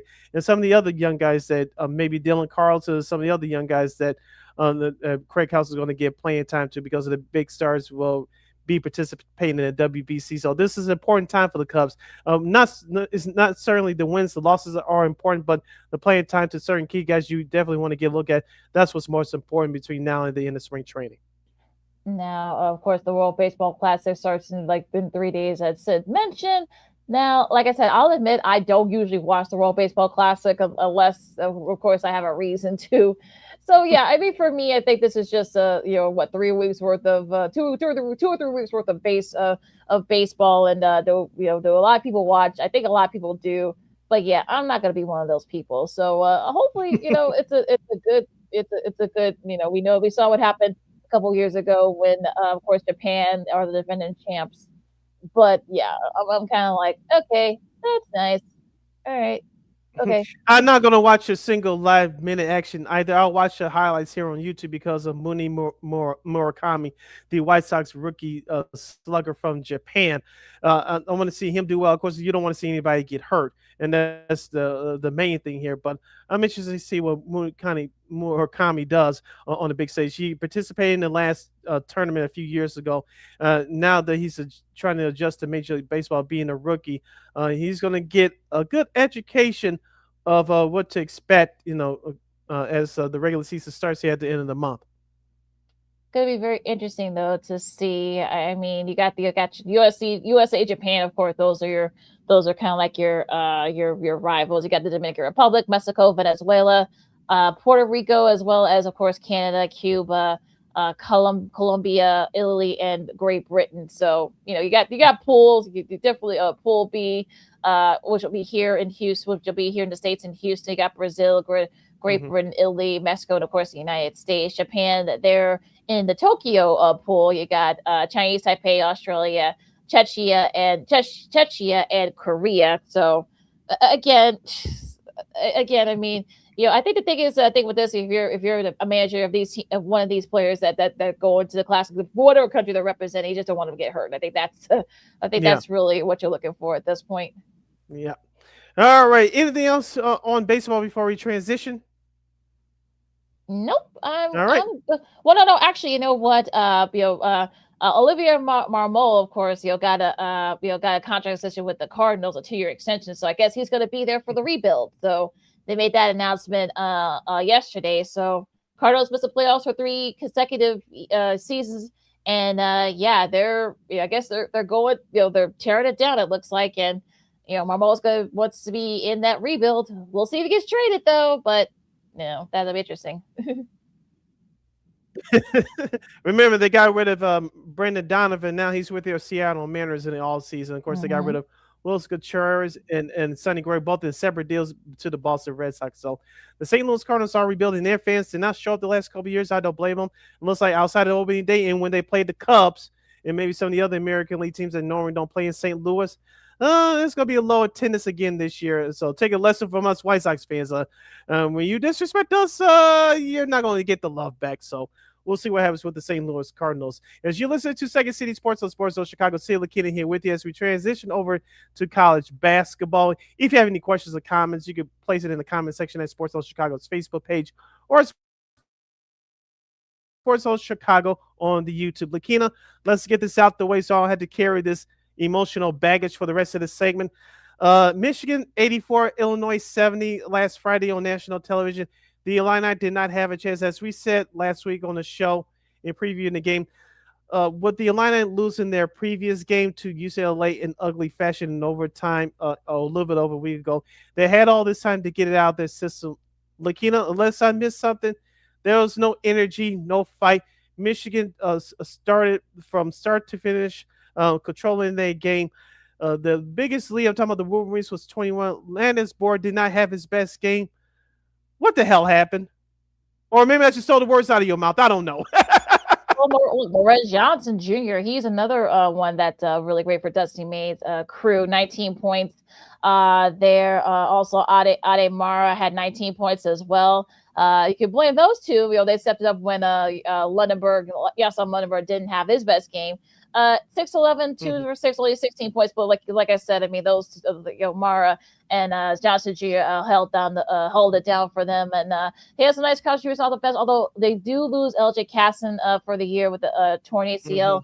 That messes up their depth a little bit. They can still go about a good 10, 11 deep, but Casson has been one of their top guys off the bench, so that could be a big loss for Michigan. Something to look at down the line as we get into the Big Ten and the NCAA tournament. Now, Illinois, I mean, Keegan Wagner had 23, Boswell had 15. Ibisevic was 1 for 6 from 3. Yuck. Stojakovic didn't contribute anything. So it was really, you definitely can feel that maybe the UCLA loss is still hanging over, even though they had a week to kind of stew on it. And it's unfortunate that they weren't able to, put in a little bit more of an effort there. By the time they did, the game was already, out of hand. Michigan, they get their 10th outright Big Ten regular season title, their first since the 2021 season. But yeah, Michigan looks like they're going to be they're the team to beat. Although there is one team down in North Carolina that may have something to say about that. We'll talk about them in a bit here. But yeah, Michigan, I think, look, like I said, they want that number 1 overall seed, and they want to be able to play those Friday games. That way, they get a little bit of rest in between. They definitely make a case for it. So should be interesting. Yeah, and they played like it last Friday. Back to the line, like you mentioned, they didn't shoot the ball well. 41% overall, 31% from 3. 10 turnovers to 9 assists. That's not going to cut it. in the points off of turnovers, Michigan State had a +6 advantage at 14-8, and so that was another key statistic there. And of course, with the fast break points, one fast break point for Illinois. How in the hell you get that? I don't know. But Michigan had 10 fast break points, and so they'll, as I said, Michigan took control from start to finish, and they deserve that win. For Illinois, they have a light schedule. I believe the next game is against Oregon, if I'm not mistaken. They have a couple of games left to tournament in the following week. So if you're Brent Underwood, you got to use these last couple of games of the regular season and, of course, the Big Ten tournament to prepare these guys for the big dance. So it's all in lockdown mode right now. All right. So the other ranked team that played, Miami of Ohio, they stay undefeated. They beat Western Michigan. Not easily. They needed a go-ahead jumper, but they did say they did get the win and stay undefeated, 69-67. Of course, the big question here is that should they look their conference tournament doesn't start the MAC, the MAC, the MAC, tournament doesn't start until next week. But some people are saying that should they still get in, even if they don't win the tournament. I know Akron, I know they're making a case as well. But Akron has a quad one win. They don't. And look, I was talking to a friend of mine. Of course, he's from Indiana. He's an Indiana grad. I know he's not very happy right now with the Indiana program on the men's hoop side. But look, I know they say, well, they can't help when they play on the schedule. But even still, that's going to give them the committee excuse for not letting you in should you lose. Look, you can probably say, okay, the 04-05 St. Joe's, remember that team, Sid, with Jameer Nelson, Delonte West, and Pat Carroll in that group. Look, they beat Gonzaga earlier that year. They had a couple other quad wins, as well in today's time. Miami of Ohio does not have that, and Belmont doesn't either. We're going to go to the Missouri Valley for a second since their conference tournament starts later this week. I mean, for me, win your conference tournament. Don't give the committee an excuse, to let you go if you have a bad loss, especially in the middle of your your conference tournament. Just don't do it. Yeah, as we say every year, with those mid-majors and smaller conferences, you have to win your conference tournament. And like you said, don't give the committee any incentive not to select you in a tournament. That's just the way it is. I know the rules are not always fair, but that's life, so you have to deal with it. So for the Miami of Ohio, they had a great season thus far. Like you said, sometimes these things happen, but you use your conference tournament, like I said about Illinois just a second ago, to sharpen some things up and really get them ready for the big dance. Because once the big dance arrives, you got to have your P's and Q's in place to potentially make a long run. Yeah, so it's going to be very interesting to see what happens these next couple of weeks as we're now in March, as John Rothstein from CBS Sports Network would say. Now, going to the rest of these games from the weekend, going to Saturday, Duke for the first time in, I believe, 20 years.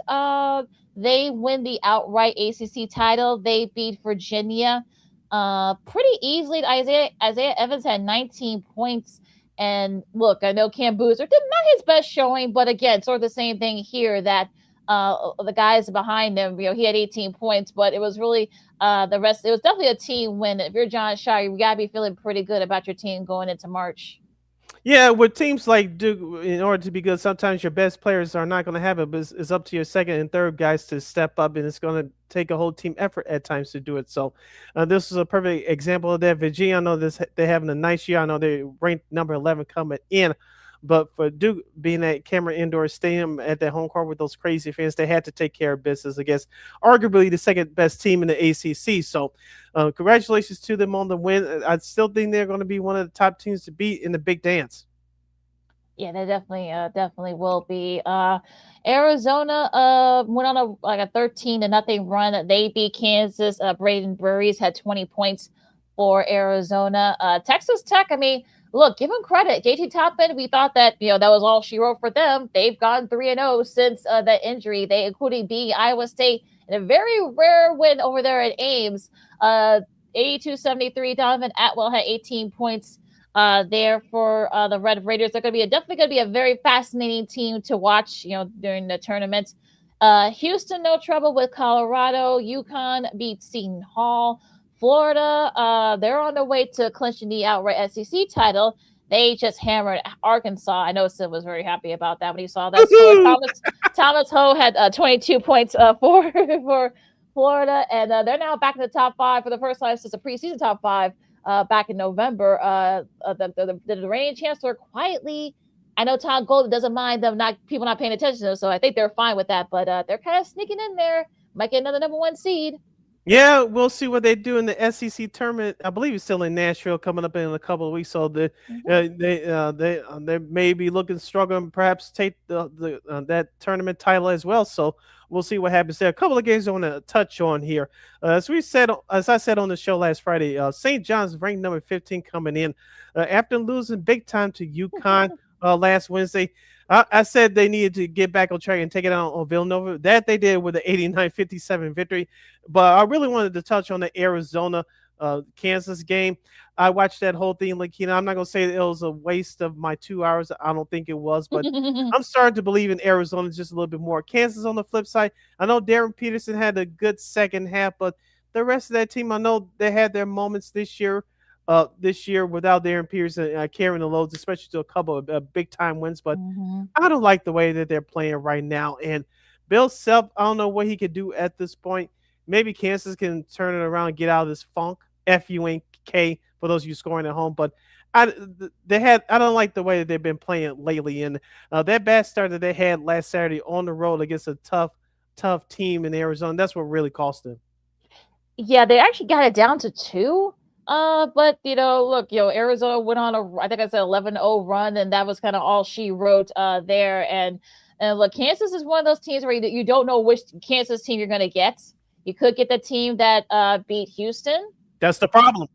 But you're going to make it the team like Arizona, or they got their butts kicked in A's against Iowa State. I mean, you just don't know what you're going to get. So this could be a team that could go to the Final Four, but this could also be a team that could lose in the second round. I don't know. And I think the Darren Peterson stuff, I mean, that won't go away. And I know Bill Self is annoyed by that, I'm sure, having to constantly ask questions about him and his commitment. So I don't know. But yeah, I think Kansas better figure it out. But maybe it's not a bad thing that if they don't get picked to win a national championship or get to a Final Four, maybe that give them extra motivation. Who knows? But yeah, that Kansas is going to be another team for a different reason. Will be interesting team to watch. Now, like I said, Texas Tech. Shout out to our buddies pro teams who had to call that Texas Tech Iowa State game for CBS. So along with the wonderful Jim Sparnarko, of course. So yeah, that was like I said, Texas Tech, a nice showing there. St. Mary's got their season split against Gonzaga, 70-59. They clutch a share of the West Coast Conference tournament that starts later this week. Is Gonzaga in trouble in your mind? No. I think they're fine. I know they've had some injuries, but they've been okay. Yeah, they'll still get in. I think they'll still get a tournament. They'll be fine. They might be a 3 seed, but they'll be all right. Nebraska took care of business against USC. Chad Baker Mozara, who is USC's leading scorer, of course. Apparently, I guess you lose to Nebraska, you get pissed and you leave. So he left the team. I don't know what's going on over there with Musselman and SC, but I don't know. But Alabama beat Tennessee. North Carolina beat Virginia. And here's a team that I think might be in trouble if you want to ask which team is in trouble. West Virginia beats BYU 79-71. Of course, we all said that Richie Saunders, of course, he's done it for the year for BYU. I know they beat Iowa State, but they've lost consecutive games against UCF and now to West Virginia. I think BYU might be in a bit of trouble. Yeah. They might be into double-digit, play-in territory, I think. Ooh, that'll be real bad considering what happened when we mentioned with Richie Saunders tearing his ACL from a couple of weeks ago. As we said earlier in the year, they get off to bad starts, but they find a way to come back and win some of those games, and then lose some of those games against tougher teams. But as I said, DJ DeBonsa, he's very good. He's going to be a top 2, top 3 pick in this year's NBA draft, but someone else is going to have to be that consistent number 2, number 3 guy to help him out, because if he doesn't have that team is in trouble. Clemson beat Louisville to get back on track. They had lost 4 in a row. St. Louis beats Duquesne. Kentucky beats Vandy. Ote Owe had 23 points there for Kentucky in that game. If you're a couple of bubble teams that might be, scratching their heads there, NC State lost to Notre Dame in overtime, and Cal lost to Pitt at home. So, a couple of bubble teams, not good games to lose, especially this late in the year. But also shout out to Nick Martinelli at Northwestern. He got a buzzer beater as they beat Oregon 63-62. So hasn't been a good showing this year, but I'm glad he can have that buzzer beater as a national great career over at Northwestern for Mr. Martinelli. Yeah, that was a great shot by Martelli last Saturday night. And like you said, Oregon, as I mentioned, that I think they'll play Illinois. I think that's Illinois' next opponent. So I know they've been having a terrible year, talking about the Ducks. So there's another tough loss for Oregon and on top of another bad losses this year. And speaking of another couple of bubble teams, we saw them in the Big Ten action yesterday. Ohio State upsets Purdue 82-74. I think the Buckeyes still have some work to do. But again, this win against Purdue will help their cause. Indiana, I know your guy is probably listening, watching this show. Not happy what happened yesterday. They lose by Michigan State by 13 at home. Yeah, I'm sure he's not very happy. He went from the high of the football team winning their first national championship and now to the mess that is the men's squad, unfortunately. And this, unfortunately, doesn't help them now. Ohio State, though, with this day, I think this definitely helps them, with their attorney resume. They're at 18 wins. They're 10-8 right now. They may have to win shout out to Bruce Thornton, first for he had 20 points leading the way for John Mobley Jr. as well, leading the way for Ohio State. He now, of course, Thornton passes now to number 2 spot in Ohio State all-time scorers. So congrats to him in that win. And they have Penn State and Indiana. Speaking of Indiana, they should win both those games. And if you're Ohio State, you got to go far in the Big Ten tournament. That's really the best way for you to get out that bubble because you're still right there in that first 4 outline. Yeah, speaking of Ohio State, real quick from ESPN's Joe Lunardi, you're going to see and hear his name for the next couple of weeks up until selection Sunday on March 15th. According to his bracketology bubble teams, the last four in, according to Joe Lunardi, Santa Clara, Ohio State, New Mexico, and Indiana. So he has both Ohio State and Indiana in. So that's interesting there. His first 4 out, I'll have it for you in a second. Auburn, San Diego State, VCU, Virginia Commonwealth, for those of you scoring at home, and Virginia Tech. Okay, yeah, Santa Clara. Like I said, Santa Clara is interesting. I think if Santa Clara doesn't get to at least the final, if they can somehow, I don't know how the seeding is going to be for the West Coast. I think somebody posted, I just didn't see it. But if they can't beat either Gonzaga or St. Mary's to get to at least the final of the West Coast Conference tournaments, I don't think they're going anywhere. I just don't. They got a couple of quad 1 wins, but if you're gonna, that's a tough one. But I would say just take care of business in your conference tournament. That's all I can say for some of these teams. Yeah. Speaking of taking care of business, you mentioned LaKeena, the conference tournaments for most of the majors will start later this week, including the Missouri Valley. The Missouri Valley will start later this week. We'll have more on that tournament coming up on our next episode on Friday. But as far as the big time conferences, their regular season schedules will conclude this week. Tonight, we have 2 big games on ESPN. First at 6 o'clock, we'll have Duke at NC State, followed by number 2 Arizona hosting number 6 Iowa State. This should be a fun one. And then for Tuesday, in the top 25, and my computer can latch up here, Tennessee and South Carolina. That should be an interesting battle there. Alabama and Georgia. I think Georgia's another on the bubble team, so they need to win this one. Clemson and North Carolina should be another tussle there. St. John's, can they get back on track? I know they won last Saturday, but can they take care of a struggling Georgetown squad? And your Miami of Ohio squad will host Toledo. Should be a good one there. And TCU, I think they're right there. The thick of it in the bubble as well.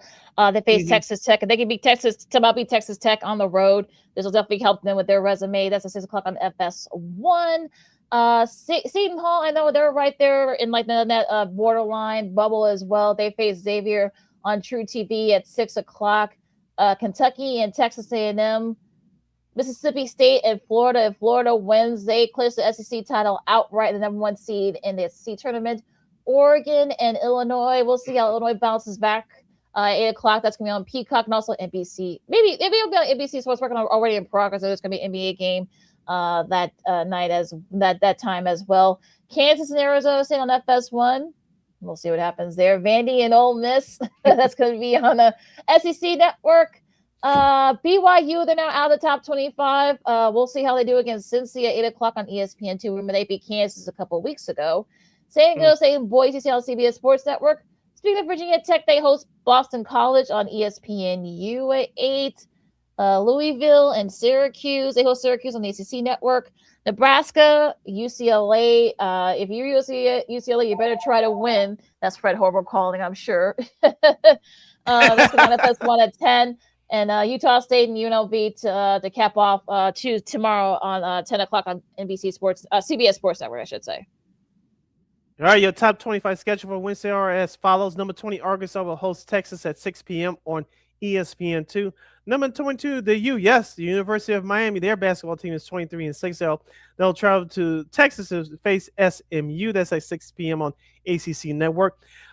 Sister Jean's School, Loyal of Chicago, the Ramblers. They'll travel to St. Louis to take on the Billikens. That's at 7 o'clock on CBS Sports Network. Purdue, they've been struggling here lately.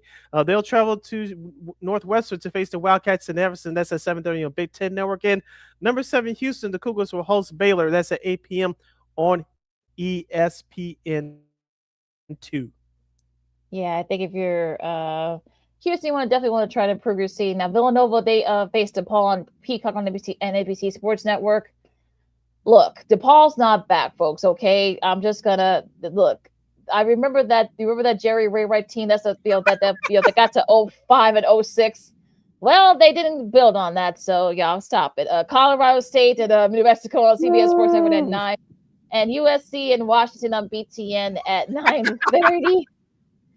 So the Southern Conference, they start. I believe they start on Wednesday, and the Ohio Valley Conference, as I said, they start Thursday. Of course, Southern Illinois, they face Drake. That's going to be on St. Louis for Arch Madness, as they call it.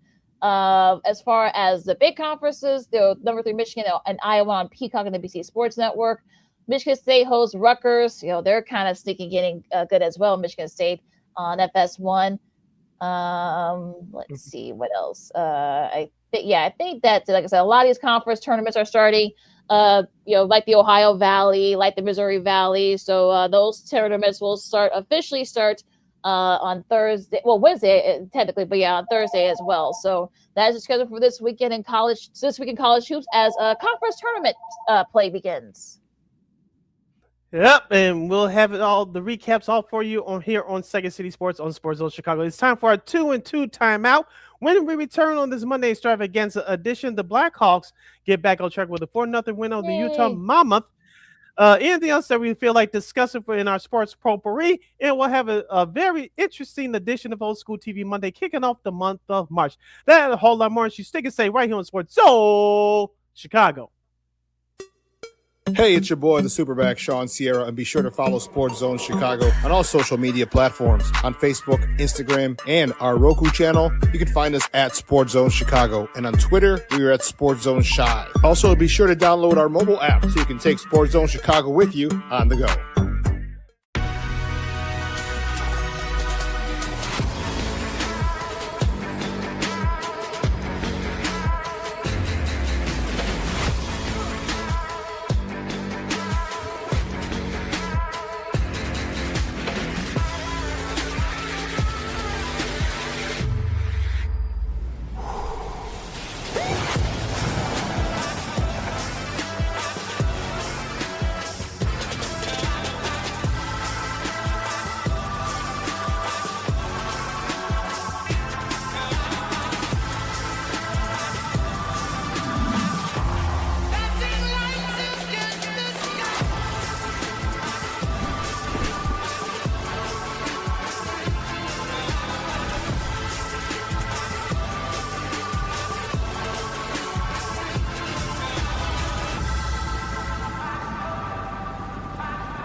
Got it done here.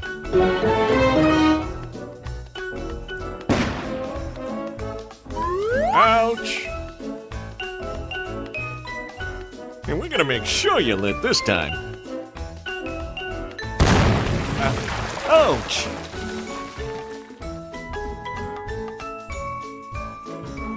You're not gonna get me this time. Ow, Manny! Oops.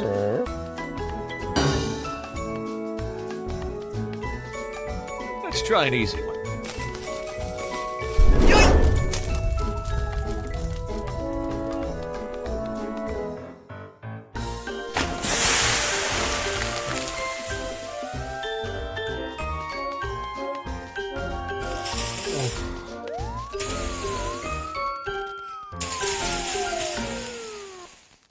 Every day, we take steps to keep the people we love safe, but some health risks are easy to miss.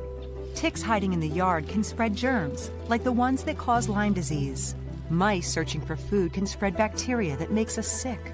Mosquitoes lay eggs in standing water and can spread West Nile virus and more. Cockroaches are drawn to water in the home, leaving behind allergens that can trigger asthma attacks. Common pests can threaten our health. Learn how to protect your family at pestworld.org. Hey, this is Corey McGee, and I listen to Sean and Maya on the morning show.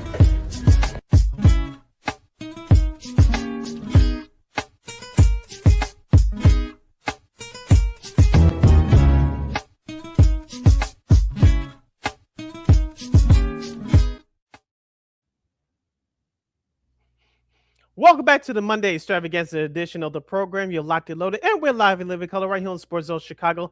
LaKeena McGee is she over here. Sidney Brown here is me. You can follow yours truly on the Twitter, X, and the IG at SidKid80. Once again, it's SidKid80. That's SIDKID80. That's SIDKID80. You can follow LaKeena McGee on the Twitter, X, and IG. This is our sports potpourri segment, so anything goes for our last segment of the show for today. If you have any questions or comments of any of the subjects we discussed thus far on today's show, you better hit us up right now because this is your last chance before we shut it down in less than a half hour from now at Sports Zone Chicago's Facebook page or at Sports Zone Chicago on YouTube. Type in those questions or comments in the comment section. LaKeena will get the up on the screen for you. Back to the NFL for a second. I just saw, of course, Lions running back Jahmyr Gibbs posted something on his social media. Of course, David Montgomery was traded to Houston earlier this morning, and this is you feel bad for him. He posted a picture of Sonic and Knuckles. Of course, that was their nickname, and of course, they'll go their separate ways, and tears coming down their eyes. So, unfortunately, this is sort of like the pitfalls of NFL when it comes to salary caps and stuff like that. So. Yeah, we'll see, but yeah, he's not very. I don't want. Yeah, he's upset about it. Now, the Commanders they for cornerback Marshawn Lattimore. They're going to be releasing him before the start of the new year. They saved $18.5 million and also get a $2 million roster bonus back. So so he's now on the market, and they saved some money. Yeah, remember, I think it was Solowski and Edelson. You'll always save more money. Oh, that's the theme for the Washington Commanders. Remember, they had a terrible year last year, including their star quarterback, Jaden Daniels, being hurt in Alpha. Yeah, I know he came back, but he was injured throughout his second year with the team. So the Commanders have a lot of work to do. I know Dan Quinn, those guys did not quit for him down the stretch. I know they looked bad in a couple of games, but for the most part, they played hard for him. They just had a whole bunch of injuries. So they kind of had to start over. I know they still think they're in a competitive window, but they're still going to be a difficult and interesting NFC East next year. You know, the Philadelphia Eagles, whether they get rid of A.J. Brown now, that's the $1 million question. They're still going to be competitive. The New York Giants, they're going to improve. How much, I don't know, with the new head man, John Harbaugh. Of course, you had the Dallas Cowboys that placed a 9 exclusive franchise tag on George Pickens. And then you have, of course, to the Commanders. So they got just the rest of the division, and forget the rest of the NFC. They just got the rest of the division to get over. I'm not saying it's not impossible, but they still have a lot of work to do. They got a lot of depth at important positions they need to fill with the young guys through the draft. Yeah, it's going to be interesting to see what direction they go. I'm talking about the Commanders. So lots of stuff here. But like I said, the George Pickens, of course, with Dallas, and it's going to be fascinating to see with some of these teams. We'll see, about Kirk Cousins. We'll see if I'm sure they're going to release him. I'm sure if he goes anywhere, maybe he decides to retire and sign with CBS, maybe. Who knows? Geno Smith, I know his name's being floated around perhaps as a possible, a trade piece, or maybe they'll just release him. Same thing with Kyler Murray. You got definitely a brand new regime out there in Arizona. You think some people say he might be in the mood on the move, I should say, as well. So there's going to be a lot of moving pieces here these next few weeks, and we'll see if some of these guys get traded or get released. We know the Bears, and their issues. Of course, Gravon Dexter. Of course, we said his name ad nauseum the last couple of weeks. And the same thing with Tremaine Edmonds. They may have to just pull out, release him. They can't find anybody to trade. So there's going to be a lot of moving parts, as they say, going into these next couple of weeks before the new league year starts. Yeah, I think we did this before. We'll do it again, see if anything changes. But Kyler Murray, realistically, where do you think will be his next landing spot? I have two teams. I'll get them out the way right now. First, the Las Vegas. It won't be Las. I thought, excuse me, Las Vegas Raiders, but they're going with Fernando Mendoza. But I got another team in mind, the New York Jets. They desperately need a quarterback. I think it's safe to say that Tyrod Taylor and Justin Fields won't be back. And I know you, Aaron Glenn, going into your second year, you need to at least make some improvements, if not make the playoffs. I think that's still too soon for that squad, but you definitely got to win more than 4 or 5 games next year, especially in the AFC East division. You saw the New England Patriots make the Super Bowl, but do you think that Kyler Murray realistically has a chance to be traded to the Jets? I mean, he might. I think I saw somewhere where Justin Fields that they are going to release him, or if they have, probably before the league year starts. So they're definitely going to be looking for another quarterback. Do they draft a quarterback? Who knows? But maybe, I don't know. Maybe that could be a good spot for him. I can't really think of anyone else. I'm looking at this list. I mean, I really don't see anywhere else where you can go. I mean, maybe Atlanta, I guess. I mean, Cousins. You don't know what you're going to get when Michael Penix Jr. comes back. Mm-hmm. We know that they're going to release Kirk Cousins to get that killer money off their books. So I don't know where else he could go. Mm-hmm. But maybe New Orleans. I don't know. But yeah, looking at this list, I really don't see any team other than the Jets that might be interested in him. I mean, he wouldn't command a lot of money or a lot of picks. So I guess probably I know the Jets have a lot of draft capital, but it'll be interesting to see what happens. But yeah, that could be a fascinating destination for him. I said the Las Vegas Raiders early, but they're already starting over. So I think Fernando Mendoza will be the starting quarterback from day one. And I have another wild card team, the Indianapolis Colts, especially with Daniel Jones being out, if not all of next year. And with Anthony Richardson might be on the move as well. So yeah, that could be a good spot for him. You get to play in a controlled stadium. That AFC South, you never know what you're going to get. So it might be a fascinating division to watch with Houston, Jacksonville, Tennessee. They have a lot of cap money they're going to be able to spend. They may improve quickly. So yeah, Indy, that could be a fascinating destination for him too. Yeah, you said Atlanta, like you said, Michael Penix Jr. is expected to be back next year, but do you really want to have him as your backup if you bring Kyler Murray in? And I don't think that's realistically. New Orleans, I don't think that's going to happen. Like you said, Tyler Show played well in the second half of the year last year. I think New Orleans is going to give him another year to see if he's the guy from start to finish. And if he's that guy, I think New Orleans is going to stick with him. All right, LaKeena, one more note for the NFL. Tyreek Hill, do you think it's a foregone conclusion he goes back, quote-unquote, home to KC? Or do you think another veteran team like Tampa Bay or Seattle or somebody would take a flyer on him? Yeah, I know there are a lot of Chiefs fans that are buzzing about making him returning, but I don't know that do you want. I know that if you're Andy Reid, do you want to deal with that headache again? I know he was productive when he isn't, when he doesn't, gives you a headache. But do you really want to go through that again? I don't know, but like you said, I think those two spots that you mentioned, that they could be good spots for him. I thought that maybe, again, they don't have any out there, they have any room, but maybe a Baltimore, maybe San Fran, maybe the Chargers. I saw some people say maybe the Chargers, especially now with Mike McDaniel, his old coach is over there, and I know they had a good relationship when he was at Miami. That could be interesting. That could be an interesting spot for him. I don't know if you want him going to Los Angeles, but yeah, with Patrick Mahomes maybe missing some time next year, If he doesn't come back on time, like I said, that still could be an option. And that we know that Travis Kelce's back because Eric Bieniemy is the new OC again over there. So we'll see what happens with Tyreek Hill. You're listening to Second City Sports on Chicago City. LaKeena here with you. Let's dive into the hockey real quick. The Blackhawks got back on track with a 4-0 win at Utah yesterday. The Blackhawks improved their record to 23, 28, and 9. Of course, Arvid Soderstrom had a shutout, his first NHL shutout as a Chicago Blackhawk with 22 saves. Old man Teuvo Teravainen scored twice for Chicago. Mm-hmm. Yeah, that's the old Teuvo that we saw about a decade ago. They played like it yesterday. That when he scored twice, and I think this is gonna be. Yeah, I think it's gonna be interesting with how the Blackhawks finish. I think if you're you're not gonna make the playoffs, obviously, but you just want to see improvement, and at least I know.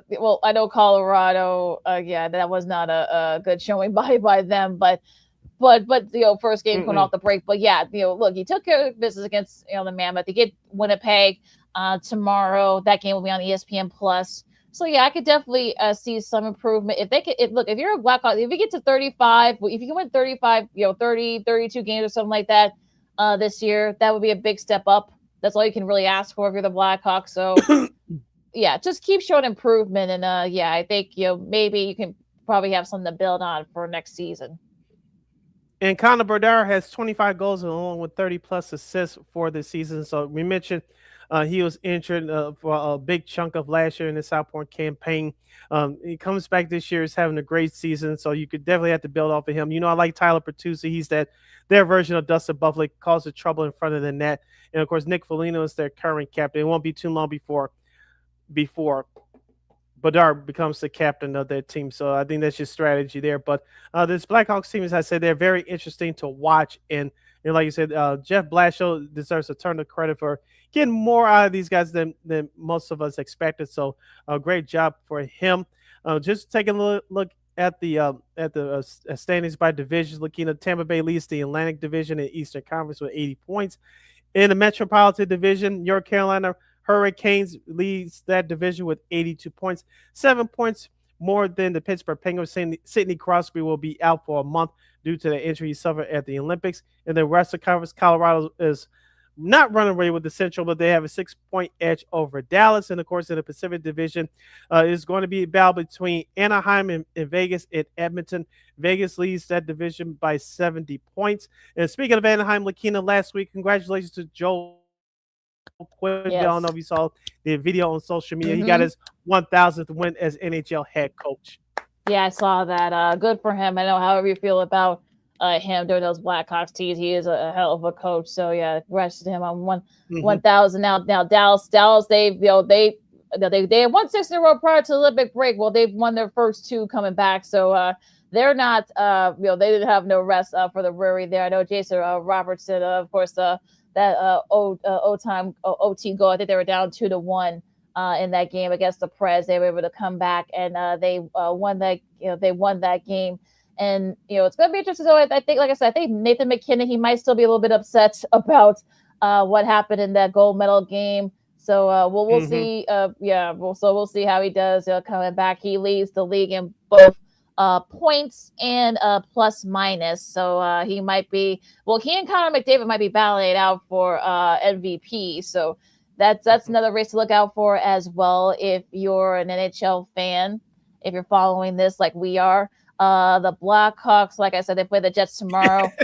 Well, I mean, I'm just saying. So, but So if you're the NHL, I think I know, like I said, unfortunately, probably won't see a big bump in the Rays, of course, with the Olympic hockey, but they could definitely get a nice little bump in the Rays. Of course, you got Florida, New Jersey tomorrow. That's part of their the TNT doubleheader, also on HBO Max.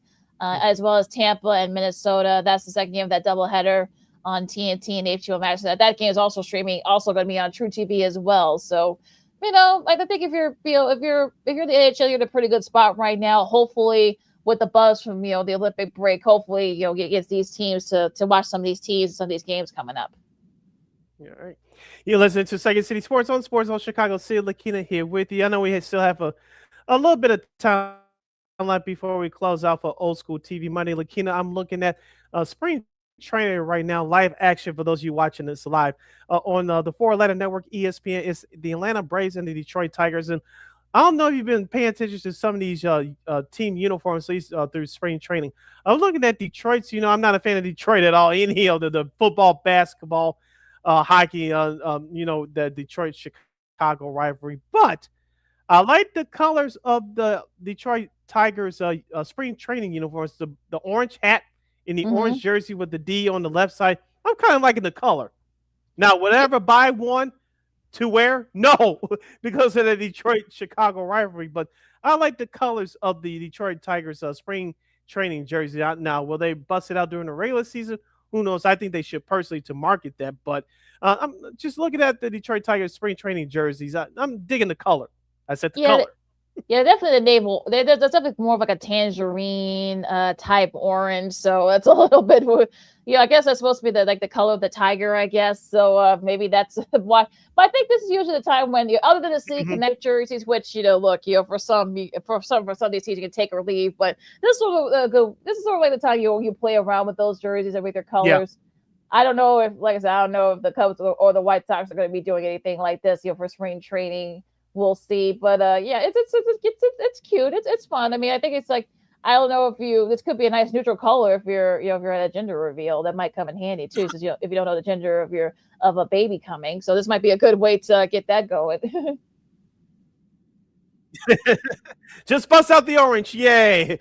And speaking of the White Sox, you mentioned with their jerseys, they will be wearing those. In my opinion, not so fond of City Connect jerseys for the second year in a row. Talking about the Chicago Bulls, red jerseys for every Friday.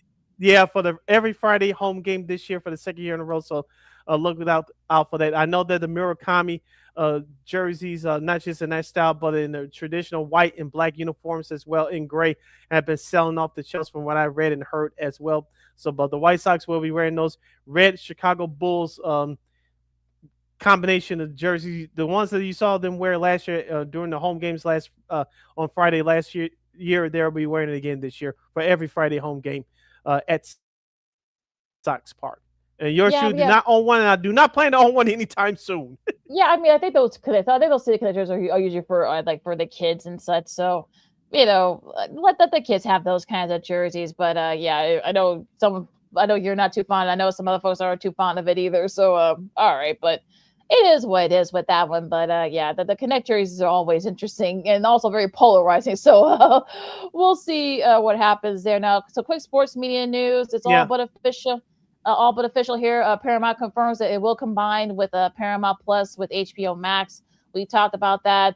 The sports part of it, with this particular merger, is that this will help them with the NFL, especially when the NFL opts out of that 2029 for that new NFL TV deal. We know they got a good relationship with March Madness, so that part of that. Also, other sports too. You got NASCAR, Champions League, UFC, those types. Also WWE and such. So yeah, this will definitely help them. And I know they're not planning to sell off any of the other assets either.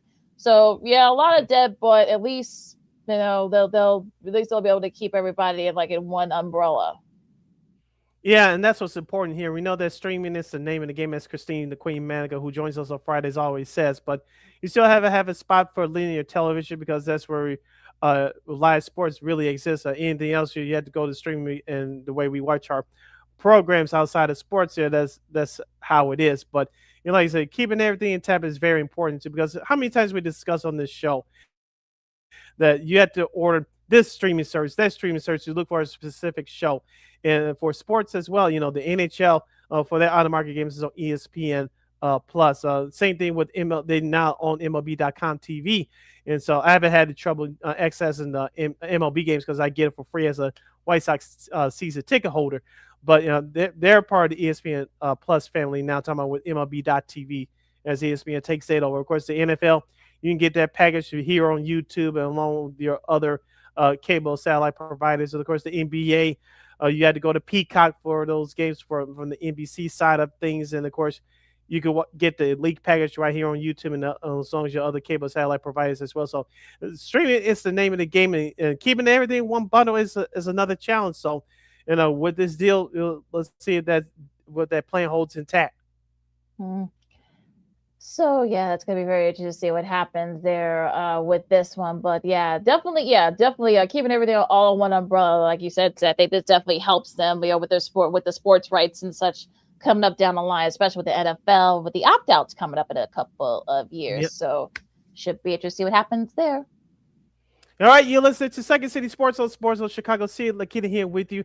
As we do around this time every Monday, we like to send you guys home with a smile and close out every Monday show with saluting an old TV sitcom, drama series, a TV special from the non-sports world.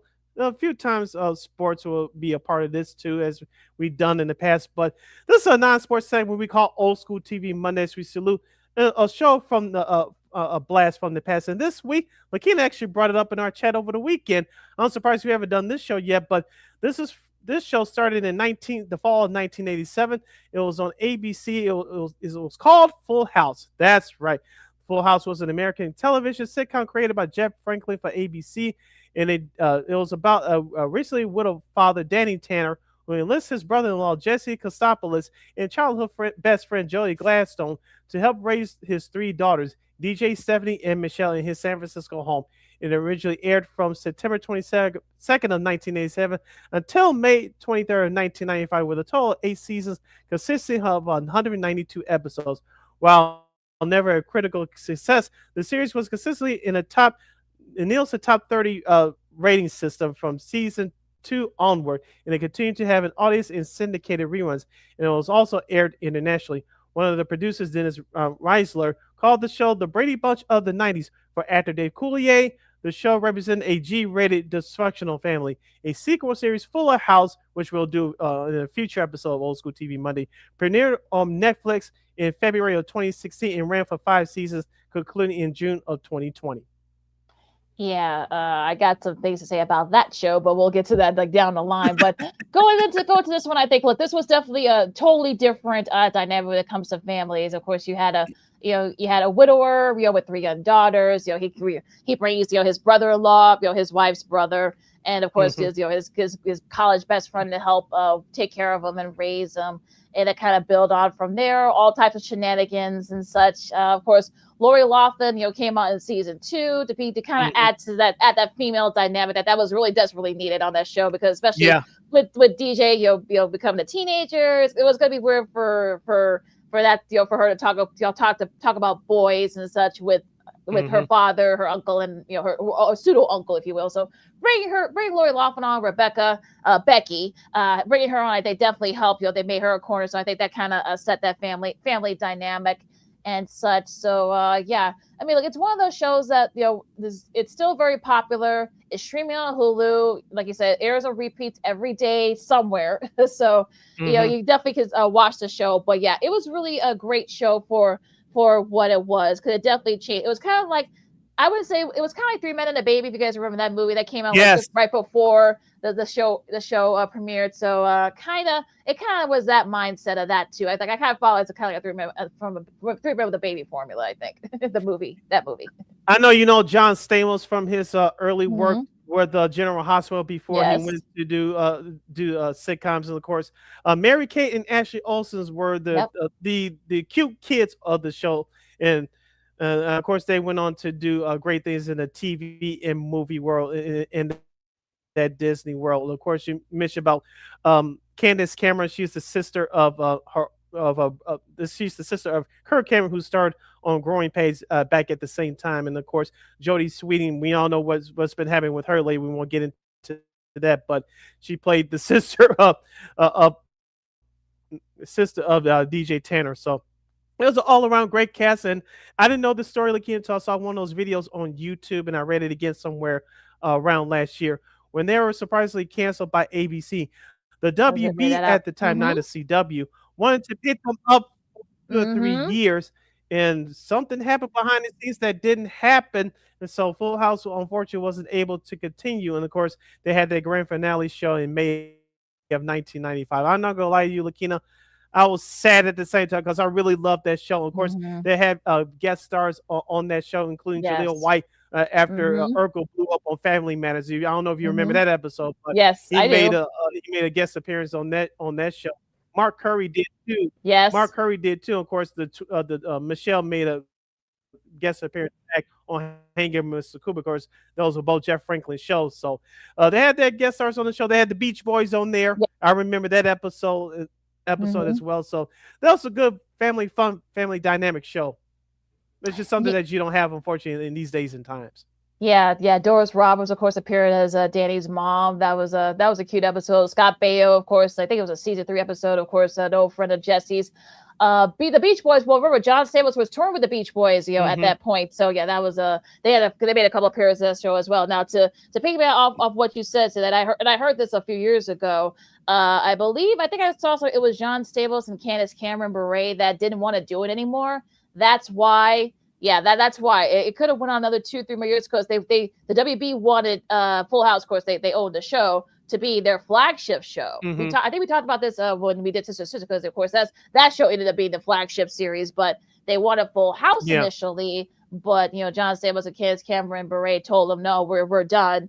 And of course, that because it was still a top 25 show. Now, of course, unfortunately, what happened was Friends took off, and so of course they wanted more, young adult centered sitcoms, and of course, the family sitcoms that kind of started that trend of the family sitcoms going bye at Mhm. that mid-90s. So that's why and it was also getting a little expensive because, of course, American Ashley. I had a lot of videotapes and such. So yeah, I'll admit that I had their videotapes, with all their had. my nephew has them now, but yeah, so yeah, that was it was kind of more expensive. That's another reason why they were canceled. But I think the show could have went on another 2-3 more years. It would be great to see DJ at college, Stephanie starting high school and Michelle growing up, and such. So and Mhm. also Jesse and Rebecca and Becky's boys, it would be great seeing them, growing up as well. So and then maybe Danny would have, gotten married again eventually. So and such. But yeah, also Bob Saget, rest in peace to him. But yeah, he was one of my favorite. I Yes. think he's a very underrated. Danny Taylor. Well, yeah, he was a little bit weird and neurotic at times, but he was a very underrated TV dad. I feel like he was fair when he needed to Mhm. be. He was strict when he needed to be. So he was a really good balance. Yes, the cleaning was a little bit excessive, but he would have liked my room at the time because I didn't clean my room clean too well. But I thought he was a very underrated TV dad. Yeah, and of course, he was a big star at the time too. I know we did this show not too long ago. America's Funniest Home Videos. I know Alfonso Roberto, aka Carlton from Fresh Prince, he's still holding that show down now as a host. But Bob Mhm. Saget started America's Funniest Home Videos. He was great in that as well. It wasn't until a few years later after Full House ended that I really saw his comedy. I was like, this this ain't Danny Tanner anymore. So you Mm-mm. really got to see the real Bob Saget. But he was funny in that. But he really kept the clean stuff for television, the raunchy stuff Right. away from the television. Yeah, he did. Yeah, he was doing. Yeah, so yeah, it was Soon all this because before he did Full House. Yeah, that was that was a little bit weird. But ironically enough, Yeah. in the original pilot episode, John Posey, of course, if you guys know his son Tyler, of course, he's been on Teen Wolf and other shows. He was Mhm. actually the original Danny, and I think the original pilot's on YouTube. But of course, Bob Saget Right. was busy doing the CBS morning show at the time. And by the time that got canceled, he became available, and of course, he ended up doing the pilot. The rest is history. I Yeah. don't know if the show would have lasted with no shade. John Posey would end up having a great, a solid episodic career, doing a lot of episodic stuff. But I don't know if the show would have lasted as long with him. I think Bob Saget's comedy and humor and the facial expression I think would have worked better for Full House. But we'll never know. Yeah, and I'll leave you with this. They had two catchphrases. You got it, dude, and how rude from Stephanie. Those were the two catchphrases that really caught viewers like us, caught our Mhm. eyes and ears as that series progressed throughout the 90s. Yeah, so for this edition of Old School TV Monday, of course, like I said, you can watch the old episodes. They're all on Hulu. If they're on Nick at Night, Mhm. there are other places on repeat. So you can find Full House somewhere. But for this edition of Old School TV Monday, we stop in the Bay Area to honor Full House. So like I said, I was surprised we didn't do this show already, but I'm glad we're giving it its due now. Me too. Yep. So we'll salute ABC TV sitcom from the late 80s, early 90s, Full House. LaKeena, take us home. You can follow LaKeena McGee on the Twitter, executors on the IG. You can follow your Shirley Sidney Brown on the Twitter, X, and the IG at SidKid80. Once again, it's SidKid80. That's SIDKID80, SIDKID80. Be sure to download the Sports Zone Chicago app wherever you get your apps. Please follow Sports Zone Chicago on all social media platforms on Facebook, X, Instagram, and YouTube. And thank you very much in advance for your support. Like, share, subscribe, and tell your friends. Be sure to catch Second City Sports live in living color every Monday, every Friday from 12:15 to 2:15 p.m. Central Standard Time, right here on Sports Zone Chicago. One more again, as the kids would say. Be sure to catch Second City Sports live in living color every Monday, every Friday from 12:15 to 2:15 p.m. Central Standard Time, right here on Sports Zone Chicago. And if you miss our segment for Old School TV Monday, or any other our segments, where we doing our predictions, if we're doing we have a guest on, who whatever, you can catch replays of our show, Sean Sierra Sports, the Smoke Fellas, and so much more. Catch it anytime, anywhere on Sports Zone Chicago's Facebook YouTube channels. It's right there for you, 24 hours a day, 7 days a week. Where you have some free time to chill, just check it out, and it's all right there for you. And we will provide. All right, enjoy the rest of spring training, and also if you are going to watch WBC, good luck to you. Of course, we'll keep you guys updated to if there's any NFL any trades or such, or releases or what have you. College hoops, both men and women. I know the women, they're on full swing with their conference tournaments too. I think tomorrow. So if you guys want to, you guys check those out as well, and the NBA, of course. So, but enjoy the weather too, as well. I know it's going to be improving in the last spot. So just be safe out there. For Sid, Sid's that way. I'm LaKeena with Second City Sports on Sports Hill Chicago. Do do da da da do do do do boom boom holla.